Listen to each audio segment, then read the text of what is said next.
for me, are the masters of abusing Fog of War. So maybe if the game goes a little more even, stale into the mid game, we could see that come out from Edward Gaming. That's right, but we are into Champion Select, everybody. We do have Rek'Sai banned away first up here from SKT, and Edward Gaming have taken away the Mordekaiser. I'm a little bit personally sad about that. Annie, though, banned away from Mako there as well. Well, Mako is incredibly good at the champion, so, and that's the thing is SKT, when they're not on red side, they will almost never ban these, like, air quote OP champions, the big power picks that everyone cares about, right? You see, like, the 87% Gangplank and Mordekaiser bans. Those are traditionally red side bans. EDG just kind of playing their part. Instead of trading these picks back and forth, as many teams often do with, like, the old power picks, it feels like right now at Worlds, those champions keep showing up on the red side bans, and it's hamstringing EDG's choices here. Yeah, and if we look at this as well, it's the fact that Rek'Sai is the first ban away here, and it was first picked by SKT when they had the opportunity to last time around. The Kalista was the first pick from EDG, but now once again, Rek'Sai denied from Clearlove, and he's just a fantastic Rek'Sai player, and see whether he can make anything else happen on a different champion. Yeah, EDG ban out of Zero, that means Kalista, Elise are open. You're thinking of Darius too. Obviously, with the one-game sample size, that was the game last week, SKTT1 has no rush to pick that Darius up as a champion, and they can just wait, whereas EDG, they might be not inclined to pick it up at all because they're afraid of the next counter pick. And I don't expect to see them pick their support right now either. Last time we saw these teams, there was an early Alistar ban, which then meant an early Braum pick, and that was they're trying to pinch champions this way, but instead, it's interesting they're going somewhere entirely different with it. They could go for, Edward Gaming here could go for an early AD carry support pick, more so to just secure the support they prefer. Obviously, there's no pressure on the jungle pick. They still get to reveal one more pick later on if the lanes want to hide their picks too. They do end up going for Gragas here. Just a generic jungle pick, really. You could fit that into any position. Yeah, I don't know. I don't know whether I like that. I just want to see Clearlove play Lee Sin again. His KDA on the champion is unbelievable. This guy is a fantastic Lee Sin player, and we've seen this patch has been a little bit nicer to the guy, but Bengi is going to... bit of a no-brainer lock in the Darius here. Well, that's the thing is, again, SKT actually, I don't believe they've played it themselves. They're happy to let other teams go for it and counterpick themselves. We see so many teams hover a champion just to try to make you pick it. To be like, remember this guy? Remember how good Tom Kench is? You want to play that champion yourselves? And again, we're seeing SKT hover and then switch champions. Right there's the Tristana lock-in. I think we're doing a brief call-out to his Tom Kench AP mid-game from earlier. Of course, yeah. But there is the Darius after all. Yeah, touching back on the Gragas pick, I do like it in the sense that it gives you a well-scaling tank that still has early pressure. In addition to then getting a tanky support that can play even more upfront due to Fate's Call, that easily opens you up for a triple threat composition. You can go really for split push oriented or just triple carries because your front line is already kind of taken care of. Even if you go for a mildly less tanky support like Thresh, having Fate's Call, being able to reposition your support is so valuable in terms of peeling, even engages. So I really like the composition set up for Edward Gaming, and they can still go in any direction. Gnar can still opt into very split push heavy builds, or later on into very just, teamfight centric builds too. Yeah, and the catch comp once again. It seems like Faker has the idea of, I really want a rune prison for a Kalista, so I can just lock her down, we can exploit her in that moment and take her off the board. It was a fantastic way that they dealt with it last time around, and Trundle would be interesting. Yeah, well, we'll see. I do really like what happened with the Ryze versus Kalista. It did work very well for SKT the first time around. That was the matchup they got for themselves. But EDG, I think, have done a very good job in Champ Select right here. Before, they lost both their solo lanes to SKTelecom T1. They lost the Darius Rek'Sai matchup, or Renekton matchup, and they lost the Echo versus Ryze matchup. Now, EDG gets to last pick, or basically counterpick both their solo lanes. Now it's Gnar and the Darius, and it's last pick for Pawn. EDG should have a much better laning phase now. There are dissenting opinions whether Tristana Morgana beats Kalista Thresh or not. I think it's a skill matchup in essence, but if they play equal, I think Kalista and Thresh actually have the early trade advantage. So that would mean that SKTT1 is definitely looking for a lane swap, since Gnar absolutely bullies out Darius in lane. So we have the counter pick in mid lane right now here. We'll have to see what Pawn ends up locking in, but overall, this is very likely looking that SKTT1 wants to engage a lane swap. Well, they do. Yasuo is currently the hover here for Pawn, of course. Definitely one of his, it's a Pawn flavor champion, but it's probably not great into the old Ryze. But this is definitely a signature pick. If it's the Twisted Fate, that would make some sense. And this would be very good for the lane matchup itself. Great gank synergy, targeted stun, come with a Gragas afterwards, as well as getting around the map and setting up all these picks. Yeah. We've seen so many good TFs at Worlds so far. I love seeing the champion. There it is. In addition to the 1v1 that is actually pretty passive, because Ryze really can't punish the TF. TF has really good spacing in lane, stands at a distance, farms safely. When Ryze goes in for the chain combo, it will get broken with a gold card. TF can simply walk away in that sense. So Edward Gaming are locking in for a very pick-heavy composition. 1-3-1 is what they want to be looking for later on. I'm not sure if they actually move the TF to the bottom lane or not. Relatively low on wave clear if TF is out of the equation. But True. really good matchups, 1v1 Gnar into Darius, the 2v2 with Fate's Call, TF ulti in, can make so many plays. So Edward Gaming, they want to play the map. Yeah, and if EDG get ahead, that comp's going to look really good. Meanwhile, you look at SKT with their lead. You mentioned low wave through without TF, Tristana, a great sieger, of course, but I'm thinking about the Elise pick here because she's a good early game jungler, but eventually gets outscaled by Gragas in terms of team fight power and tankiness, and I don't see many of these lanes being gankable. You've got a Thresh Lantern, TF playing back, Nara can hop away. I'm not sure we're going to see anything happen from Bangy. Yeah, I think what SKT is looking for, early team fights around objectives or early groups or sieges. When you group up and you know where TF is going to aim his cards at, throw a binding, throw a cocoon, anything sticks, immediately that target gets blown up. So that's what SKT is looking for. EDG, they don't want that to happen. They want to keep the map open, play on 3 lanes, split push, make picks. So very distinct difference in style. I think it's great to see these teams face off in that manner. Well, as these teams do face off, you guys at home are always involved. So tweet who's going to win and reign supreme in Group C here. Tweet at LoL Esports with hashtag SKTwin or hashtag EDG win for the winner of this game. Guys, we're going to tally up the results, see who wins. But of course, the game itself is about to begin. Here we go, the beginning of the day here at the World Championship, Day 6. If SKT wins right here, they are guaranteed the 3rd spot in the quarterfinals. Edward Gaming, if they win here, they're on pace for a tiebreaker to take 1st place in the group. Yeah, we are on to the Rift, ladies and gentlemen. SKT, of course, on our blue side this time around. And one thing that I wanted to bring up here, guys, is the fact that, look, the early advantages seem to be something that SKT are fantastic at snowballing out. Spawn brought it up before, the fact that EDG, they like to sit back and sort of control the game and then have a massive team fight. Seems to me like they have a lot more tools this time around to get that done. Definitely early playmaking is there. Targeted route from Ryze, right? Elise, just the queen of early game jungling. And we've seen how good Morgana supports are with their binding picks. But Ryze is still a late game scaling champion, and there's a bit of a weird mix between the early game and late game here for the composition. Oh, first good ward kill. EDG take a ward. This is one of the few times we've seen red side team invade aggressively. Usually we always see either a camp in the top left quadrant of the map to catch the blue side team invading. And right now it's actually an early defensive, well, not defensive ward, but in the river actually spots SKT faking an invade, then doing nothing with it, but EDG themselves get revealed, and there's actually no meaningful deep vision for either team. Now it's a coin flip. Both teams, SKT obviously wants to lane swap, so they want a fake base, maybe like, are we going top or not, and see if EDG buy into that. But EDG put their dual lane down in the brush in that river, and very few teams I feel like actually faked the recall. I think Edward Gaming have tipped their hand because of that one ward in the river. When they got spotted. This is good for EDG overall in terms of lane matchups. They know exactly what's going to happen now. Another running backwards, spotted again by these wards, and everyone knows Mako and Deft are here by the Gromp, and actually, wow, giving a super blue buff leash. Yeah, Deft actually some auto attacks onto Wolf here as he makes his way back towards the bottom lane, standard lanes. This could fix the matchup if SKT can keep pushing aggressively on the bottom lane to deny those trades here. Let's see if Bank can get some trades off. Obviously, the explosive charge is what you really want to trade with, but the passive from Kalista with double range is incredibly hard to fight into early. And Mako didn't land the auto attack onto Bank, so there's a big chunk of the health that they would have gotten from the Kalista W passive not triggered there. So the first trade did go SKT's way. Ooh, Dark Binding is going to miss here as well as Mako. Cheeky auto attack onto Wolf. Yeah, and you can see, oh, really good play though with the exhaust. Clearlove's coming down. Yeah, Bang taking a lot of damage. Def still trying to marshal poise around this fight. Clearlove finds his way in the level 2 gank. Reads the flash there from Wolf as well as the barrel comes in, but not going to be enough. I think that was released the blue buff. That was just given away a bit too hard though by Mako going aggressively, but it does fix a problem that EDG had in this bot lane, which was the pushing.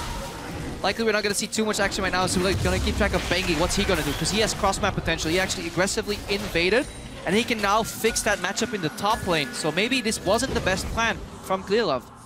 Well, Clearlove not actually going towards the enemy red buff either. It seems like it could potentially be a 3-buff start here for Bengi.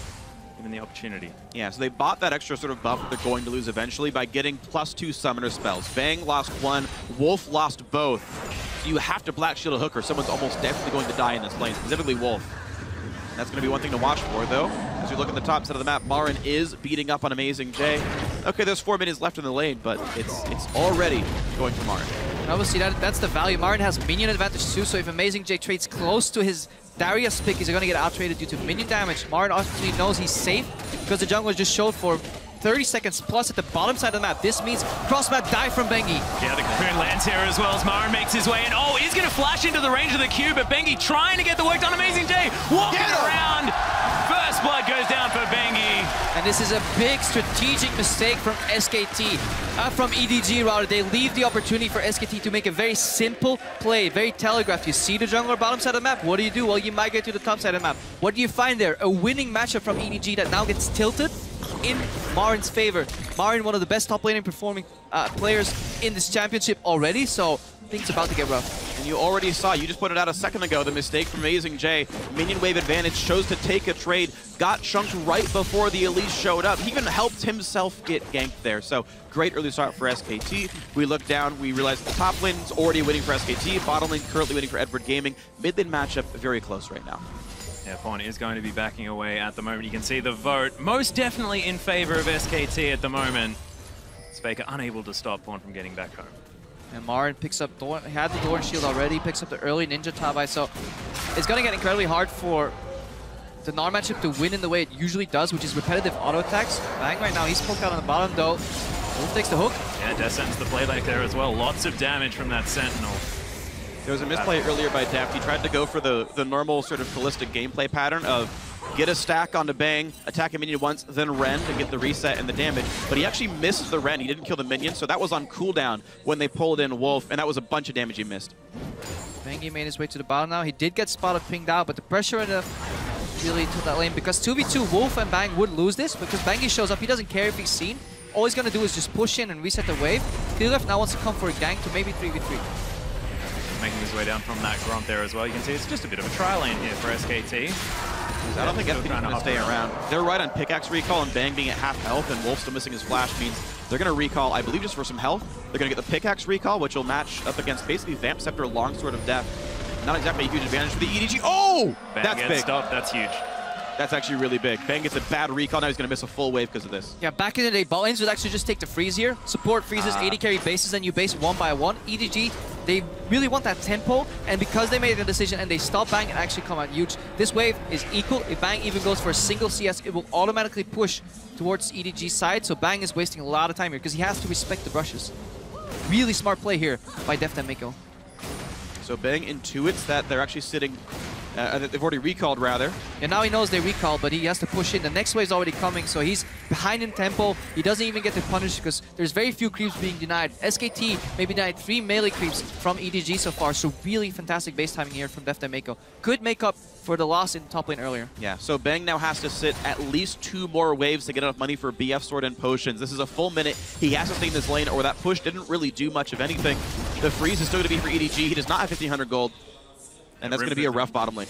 Yeah, Rim Prison used here in the mid lane as Faker. Just trying to stop Pon, who's running out of mana just a little bit. But look at that top lane, 45 CS to 18. Amazing J in a lane that theoretically should be able to bully. Yeah, this is doing so well. One of the most proficient counter picks so far in the tournament. Gnar into Darius has always done well, significantly better than the opponent pick, but just doesn't come out here due to the early pathing from Clearleft. That Bangy punished. So we're gonna need to see Pon punish this somehow. Teleport up to the top lane, and quickly, because if you let Darius get too far ahead, he will actually simply 2v1 you, and then the game snowballs out of control. Well, Gnar is only 5.25 level-wise right now. He's got a lot of room to grow till he has that Mega Gnar, but it is for the next minute and a half a flashless Darius up there. So the chance for a gank definitely is a possibility here. And this lane should, I think, push back out with where it's positioned right now. Marin at the moment just farming this one out. Of course, still a gigantic CS lead for Deft in the bottom side of the map. May make up for Amazing J falling so far behind. Faker going to take himself a blue buff. Bengi handing that one over. I mean, just to illustrate how big that advantage is, Marin right now is earning in the game in total around 2,700 gold.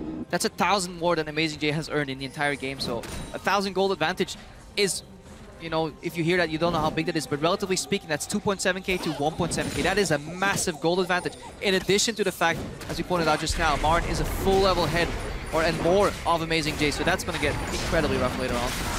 Bang actually taking a lot of damage there. The Ren comes through, Bang down to about 400.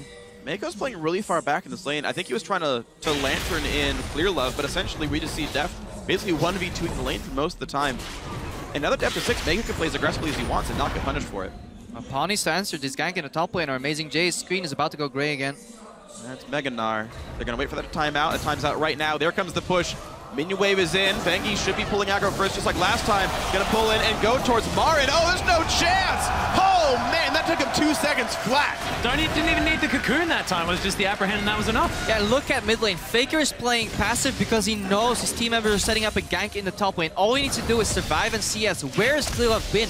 His gank priority, his pathing has been incredibly subpar. He's just simply getting destroyed by Bangy, and Bangy's not even making the initiative. He's just simply reacting to where he sees Clearlove. He's okay, you're right side, I go left side. I kill someone, you don't, because SKT has better vision, better communication, and they play passive at the right times.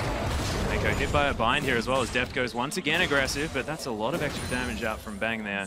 He's got a Vamp Scepter, should be okay for the Kalista here, but I mean, we saw the same thing last game actually. EDG were slightly winning their bottom lane by a few CS. They even killed a turret one time, but they're not getting anything else done on the map. Meanwhile, Marin is just crushing Amazing J. Oh, Quan. Love both in position here as Bengi's trying to take down this pink ward. Oh, Golkar dodged there by the repel as the flash is used from Bengi to get him out of trouble.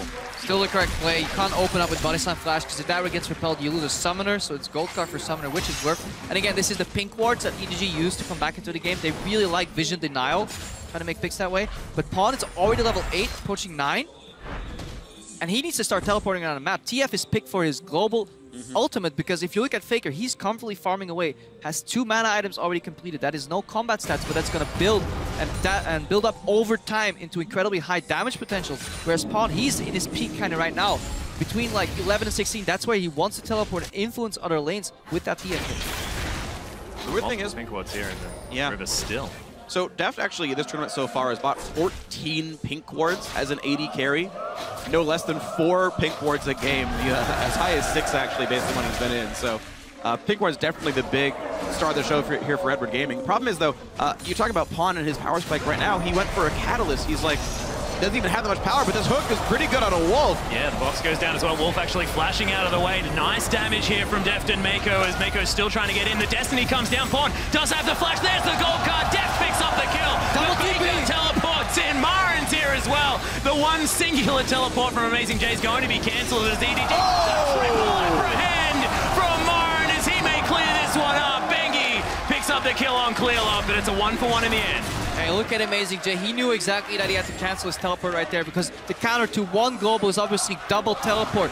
Luckily for Pawn, TF ultimate is shorter cooldown than a teleport, so we have to see if he can make the next one work. This was an expected play, but EDG had to go for it. I think it's actually a bit of a blessing just because it gives 2 to 3 ways for Amazing J to catch up a little bit in that top lane while otherwise trading 1-for-1. Yeah, Amazing J was 1.5k gold behind at 10 minutes. This is the largest gold disparity we've seen at 10 minutes, including the Bangkok Titans games. Let's see that gank again here. Wolf gets hooked initially. Flash is late too. He actually hits the box wall. That slow was a really big deal because otherwise he would have been out of range of this Pawn gold card, and they just layer the abilities just in time. Ren barely in range as well. And if it weren't for Fate's Call, Mako would have dropped here too. You see here exactly what we talked about earlier, teleport cancel, because if Gnar goes in here, he will just bait his teammates into a fight they can't win. Good peeling, gold card there from Pawn. They only lose 1, so overall for 2 teleports, going 1-for-1 is a good trade for EDG. Yeah, it was also a decent explosive cast there from Clearlove as well to get Faker out of that fight. Still had to walk up to try and get any room prisons down. On some damage there as Faker deploys the ult and runs at him. Yep. That'll do. He was doing that last week as well in the Echo matchup. But first of all, Mako in a bad spot. Deft does have ulti, but maybe a bit of afraid of Bang. Mako is not going to get any help at all. This is going to be a dead thresh. Yeah, Doomba stomped. Oh, I take that back. Fate's Call was down. I take that back. So Deft was unable to help him. Yep.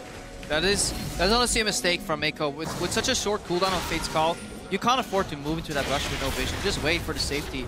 If you waited 10, 20 seconds longer, Fate's Call comes up and suddenly you can make uncounterable plays almost. Well, Deft takes away the Grump, but the blue buff is going to be stolen. Faker actually picks that one up. Blue available for SKT, but they're just going to go for this Dragon here as well. The first one, 13 minutes and 20 seconds into the game, and this will be unanswered by EDG. And not a chance. The lead is way too big right now. Bangy has cracked this map open so heavily. Even though he's ganked top lane twice already, he spent so much time up on that side of the map. They're still winning the bottom side of the map too, even when Clearlove level 2 gank down there. And Bang and Wolf have done a fantastic job just playing passive where they need to, but not to the point where they would just lose the lane outrageously hard way. Whenever EDG stepped forward to trade and get a beneficial trade, and they stepped a little bit too far into minions, that's when you can always see Bang get in 1 extra auto attack because he knows if Def tries to trade 1 auto more, you're fighting with minions. So Both these teams are really, you can tell that they're fantastic players because they incorporate minion damage in their trades. Yeah, definitely just really excellent play there. You can see Mako's ability to sort of play over-aggressive is hampered by the fact that Black Shield and Dark Binding stuff that so very frequently. So a lot of credit to Wolf for how he's playing the lane as well, preventing a lot of the extra advantage that would have been gained. I mean, a Flash with Morgana should have been easier to kill, but now Amazing J once again in a battle. Yeah, he's actually looking for it here. The Destiny comes in as the gold card lands onto Marin, and he's going to fall down. After a little bit, the boulder's going to come in. That was beautiful. They dodged the healing from Q. Amazing J walked in, Pawn walked out, and there's no answer because those TPs are longer cooldowns. Yeah, this is what we were looking for earlier. Pawn has to make those Destinies work, and we can see it. Both teleports are still on cooldown right now, so you definitely want to get 2 Destinies for every single teleport spell right now. Amazing J getting aggressed on by Bengi. He should be fine. Make his way out. The wave will reset too, so overall, EG clawing back into the game with the globals, but teleports are about to come up again, and that could swing in favor of SKT again. And Bengi bought a Sightstone and is ahead of Amazing J right now. If you just like detract that money, he's still got more than this poor Gnar top lane right now. Mid lane turret also goes down. The flash engage from Faker. Yeah, there's the Rune Prison in there. All of the spells, all of the time. Faker, the 1v1 against Pawn. And that's with Rod of Ages and Tears still stacking up. And we talked about this matchup earlier. We said Ryze can't touch TF because he will get gold carded every time he aggresses. Well, Faker flashed the instant that Pawn launched his blue card at the minions to get mana. So that card, pick a card, was on cooldown for the entirety of that exchange. And Faker doesn't need much time to kill you if he can gap close. Pawn's flash wasn't available right there, so really smart move by Faker. Card goes down, flash in, kill. And look at this move by Bengi, already showing up where he needs to be. Very smart. It's reactive, but it's instantaneously reactive. Mid laner's dead, let's not get turret down. Clear left shows bottom, let's gank top lane. Bengi is on point this game. Well, Def may find Wolf here just a little bit, but they want to take down this pink ward as the priority. Bang and head back to base here and pick up some items. Avarice Blade pickaxe, not quite enough at this point as Marin. He's going to take down the outer turret in the top lane, and they're just falling thick and fast now. Yeah, we questioned the Gragas pick earlier. It brings early ganking potential, well-scaling tank, but you have to use your potential, right? You can't just sit on it forever and just let it go to waste. Clear off. Very poor pathing and prioritization of ganking lanes, honestly. He should have been top to help Amazing J, and that's what got them to regionals too. When they made that climb again after the initial slump in EDG, it was Amazing J's aggressive play combined with Clearloff helping him control the top side of the map, while Deft and Mako played passive on the bottom. That was their bread and butter. That's how they started winning these games. But complete reversion here from that play here from Clearloff, and Bengi, such a smart player overall, punishing every single mistake. I just want to go back to Marin here as well. Almost 50 CS in the lead on this Darius, despite the fact that he did get ganked there in the top lane. It does have the Black Cleaver completed. Looks like Steric's Gage might be coming in as his next choice as Wolf, just trying to get some deep vision down as Clearlove's going to notice that ward. But once again, Clearlove getting spotted in the jungle. And look what SKT is doing. They know, EDG know, but there's nothing they can do. They set up so many plays that are almost uncounterable. Right now, Faker's moving down, so he will match Pawn anyways if he teleports. And they simply want to pressure you off the tower. They don't want you to defend and dive you, because that could go wrong. They simply want to show you, hey guys, we're here with this many people. It could be wise for you guys to back off. Stomach Destiny comes in. Faker, he's going to get stunned up. Teleports from both top laners coming in as well. Fate's Call's already down. The box in a fantastic position. EDG losing so much health though. The dunk from Marin. Deft still alive at the moment as Amazing J with a big Gnar. Oh, the heal! That was insane. Double kill now for this top laner. Pawn gets dunked at the same time, and Bang's just hopping everywhere. Absolutely amazing fight. SKTelecom T1 with the ace for only 2 kills. And it looked grim at the start, and actually this was probably the best way it could go for EDG. Faker oversteps his boundaries, but instantaneously Marin TP's down, and they don't even need Faker to win that fight. All he needed to do was soak some damage. So much damage came out of Marin there. And so much healing at the end as well. It's so hard to judge that Darius pick. You really need to finish him off. It's similar to a Tom Kench. You can't just let him live at all. Kill him immediately, or they will just keep in that fight. Let's watch that again. There's a really good Black Shield as well that helps keep Faker from getting bursted out entirely. So okay, hook goes down. It's a longer cooldown because it missed it, but there's the gold card, there's everything else. And then this Black Shield's going to be really big because now Gragas can't knock him in or anything. And a great pull to set up the rest of the damage, and it takes so much effort to kill him. And now Marin's got the pass because he's got the execute. So he 5 stacks anyone he hits. Stun lands, and watch this Q. He flashes to line it up, and I believe he even hits 2 champions. He nicks Pawn as well as the hit on the def, and that means he doesn't die nearly fast enough. Yeah, more importantly, Bang went untouched that fight. He finishes the fight on 60% HP, 40% right now, but almost no mana because he was jumping around all the time in that fight. When you have 3 really big threats, they had to burst Faker, then they realized that Marin would drain tank them, plus had the Noxian Might on already, so what are you going to do except ignore the Tristana? And this is another point where you just tunnel so hard onto Faker when you're up against SKT, because Def used his rend incredibly early just to slow Faker down, and then couldn't kill Marin in that team fight. He just couldn't get the damage across. And this is a stylistic mismatch between these two compositions that we touched on earlier in Champ Select. EDG, they want to make picks, they want to pour in and punish you from being in a bad position, but once all 5 members are combined, SKT win the team fight. They have a favorable teamfight composition, especially in the early to mid game, where Elise doesn't fall off at all. Her damage, her base damage is very, very much so relevant still, and they just have too many threats to deal with. EDG, Tunnel Vision on Faker, well, there's 4 other SKT members ready to kill you. And the thing is, Faker's ready to answer whatever EDG does as well. After he finished the Rod Evasion in the tier, he grabs upgraded boots and gets Distortion Enchant. So his Summoner Teleport is on a much, much lower cooldown. It's sitting at 223 seconds. It's under 4 minutes now, and that's if he goes to a ward. It's even shorter when he goes for things like turrets. Yeah, to compare that to Destiny, Destiny right now is at 114 seconds, so for every 1 teleport, roughly give or take, there are 2 Destinies available, but that means Pawn has to be able to use them on cooldown. And SKT's River Vision has been really great so far, so they usually have a good idea of where Pawn is moving, and then they play accordingly on the lanes. It's been incredibly rough for Pawn to really find an opening where you can find a pick 2v1. The only one really happening there was that gank on Marin in the top lane. And he doesn't care because he's still so far ahead. Yeah, this actually finishes the Sterix gauge from a longsword, I believe.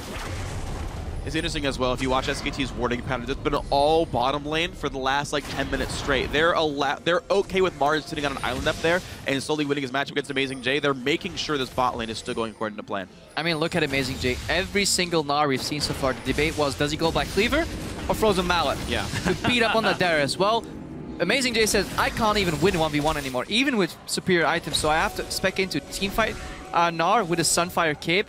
That means EDG is stepping away from their win conditions, which is the 1-3-1, which are destroyed by now by SKT, just like Mako's about to get destroyed if it weren't for Fate's Call. Will they go in, though? Going to be there. Marin's in front. Oh, no! Mako chose to go in. That's cast by the support. He dies for free. Marin at a 1v2 gets the double heal, though. Def's life is not good. Dunk comes through.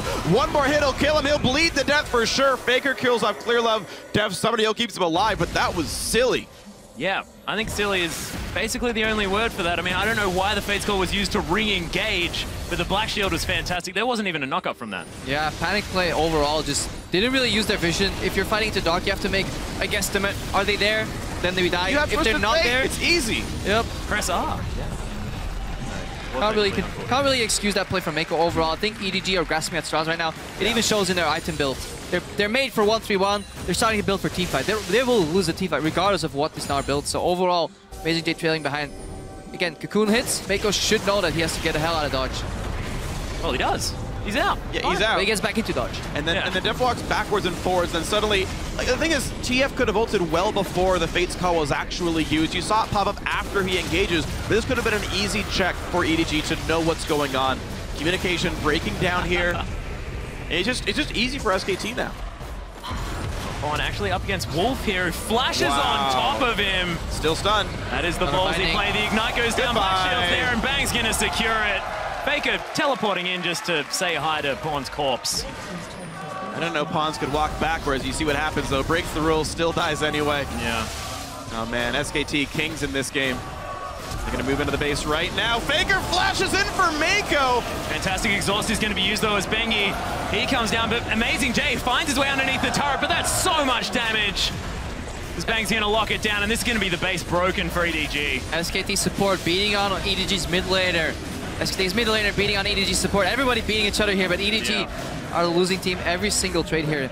Really good aggressive moves here overall from SKT1. They know exactly when they can win a trade with an aggressive flash, using that to their advantage. And they may actually close here already at before 24 minutes. Wow. Burned up minions. He's going to make it happen. Marin still looking to try and get something done, but Clearlove and Pawn, they're just sitting on the fountain, watching their Nexus get destroyed. The 2-0 against EDG here for SKT. And in a as the battle, Nexus is down. And in a battle that many people thought was a preview of the finals, SKTelecom T1 win in under 24 minutes. They make it look easy. Losing matchups, no problem. Winning matchups, destroy you. I would have loved to see this game play out without the level 2 gank from Clearlove. It was a move. Usually you want to go for moves that are medium risk, high reward. So if it backfires, you know, you're a little bit behind, but if it works, you get fundamentally far ahead, even if that gank worked. The cross-map potential from Bengi ganking top lane was just better. There was a better play for Bengi on the map, facilitated by Clearlove. So overall, that is a big oversight from EDG, and I think that is already the breaking point of this game. And even though you say I want to see the game without that happening, I'm going to saw the game with that happening, because Bengi to me is so good right now. Back in spring, SKT got a new jungler as maybe a replacement. They had Tom in the lineup playing many of the matches because Bengi wasn't up to snuff. But ever since the midseason invitational, Bengi has gotten better and better and better. And I think he was the reason they won this game. He carried their early game, got those lanes where they needed to be. And Bengi's a pleasure to watch right now. No one was considering him in that top echelon of junglers coming here at Worlds. You've got guys like Kakao, guys like Clearlove. Well, now you better say guys like Bengi, because right now he's making very good choices. He did get some praise, but he wasn't rated as highly as he is performing right now. Bengi overall, yeah,